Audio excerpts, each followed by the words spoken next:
Hey everyone, welcome back to Miniatures Me and the Great Outdoors. It's nice to see everyone. Today I'm just looking back at my Warcry terrain because I'd like to get a lot of it finished and caught up so I can actually start playing some games with the boys as I've started working on their minions and stuff, and I'd like to get it all done so we can get up some good videos of us all playing together, some good family time games.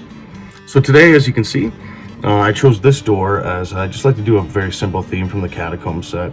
I'm basically going to do a little bit of the concrete. The stone will be black. I'm thinking about an Abaddon black with a background of red because I'm thinking about a corn theme. I'm a really big fan of the corn sections and the red, and yeah, it's gonna look wicked. First color we're gonna use is going to be Gal Vorback Red. So let's see what she does. Alrighty. Oh yeah, that's a nice burgundy. Just a deep, dark burgundy. Or a maroon. People don't say that color enough anymore. I'm maroon. Whatever happened to maroon? Maroon. Whatever happened to maroon?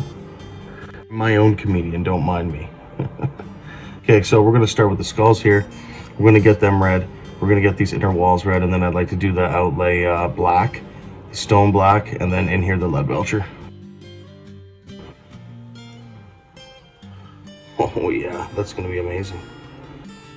Even that color alone, just by itself, it's almost like a purplish red. Very cool. Now I've sprayed this with some basic Rust-Oleum stuff I get from Walmart. It's not Abaddon black, so that's why I do intend to do the Abaddon black on there anyways. Right, so I got a little bit on there, just about one steady coat. Sloppy job there. Not too bad. So what we're going to do is let it dry. But yeah, so this Gal Vorback Red went on really nice. Quite thin. It could be because of the thinner that I had in mind. So yeah, just get a couple coats on there. Alrighty, now that that is all dry, the Gal Vorback Red is looking really nice. Now we're going to do a dry brush of corn red. Let's see how that pops for us, right? Again, like any other dry brushing, just let it build up. Right? Let it build up. Just do nice little gentle swirls. Make sure I don't overdo it or anything. And you can compare it to the other side. See, it's starting to light up now. Right? Oh yeah, corn red's wicked. I love it. My kid's a big fan of it. So he's talking about it. It's really cute. Oh, okay. A bit more on there.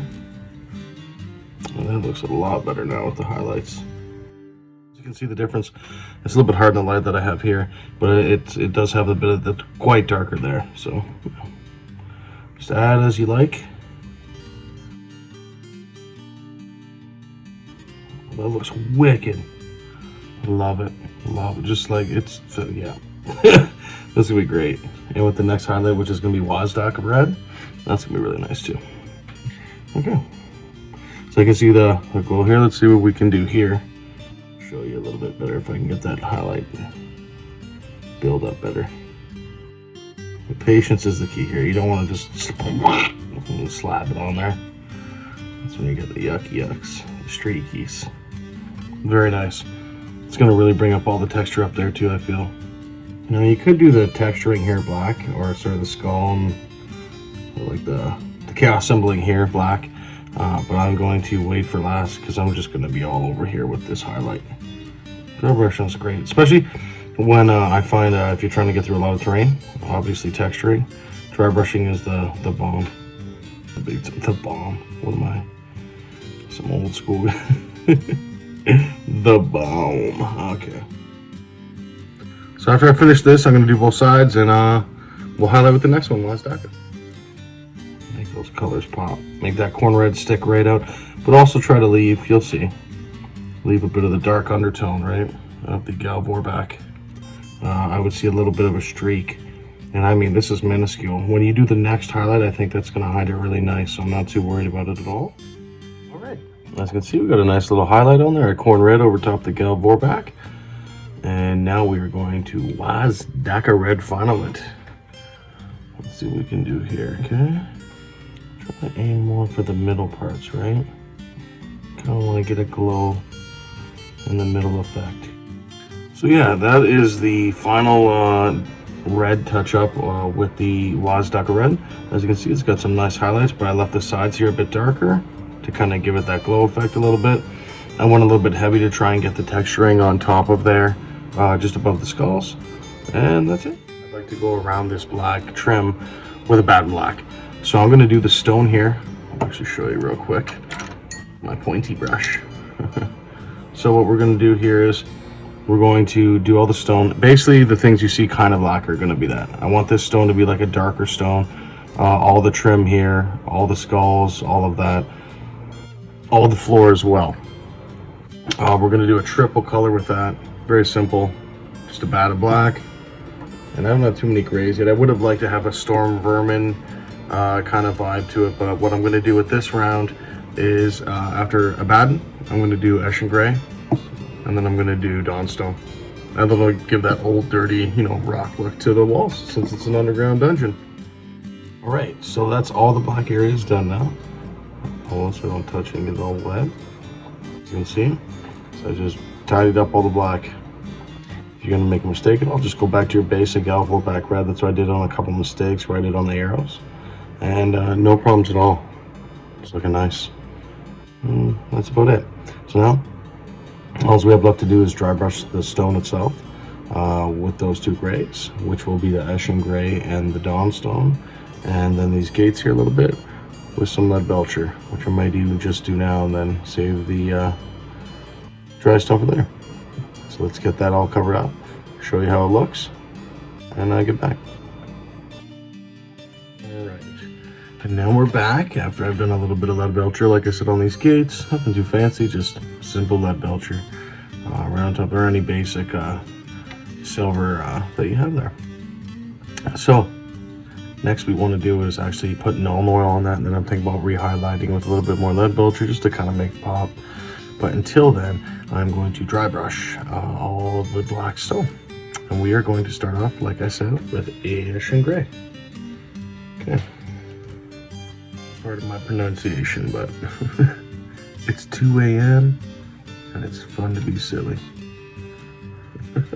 Artist Opus was the one I saw the technique for this dry brush in black, and it's just been something I went to all the time now.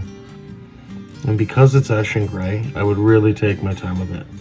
As you can see here, I'm just slightly building it up, not going too crazy with it, and it's really hard to see at first.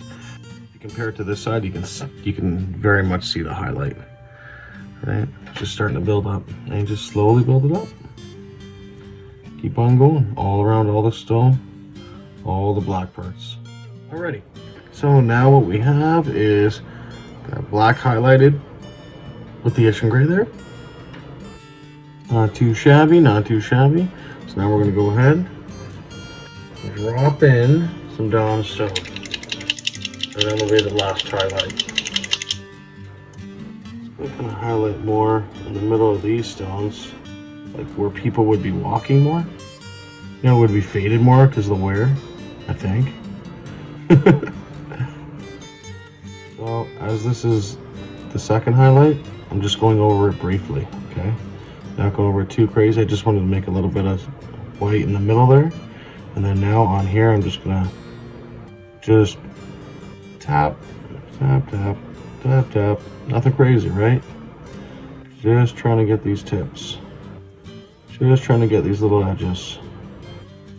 Oh, that Dawnstone's nice. It's so good for covering every black and highlight, and then we'll bring them back up to a lighter tint. The skulls and stuff, we're just going to go like this. Yeah, there you go. Not too shabby. Yeah. With those highlights done, I was thinking about, like I said, no oil and doing that, but I kind of just like how it is. It's very gritty and just, it's not overly shiny with the lead belcher. It's nice. Yeah, I think I'm going to go with that. We'll call it a day.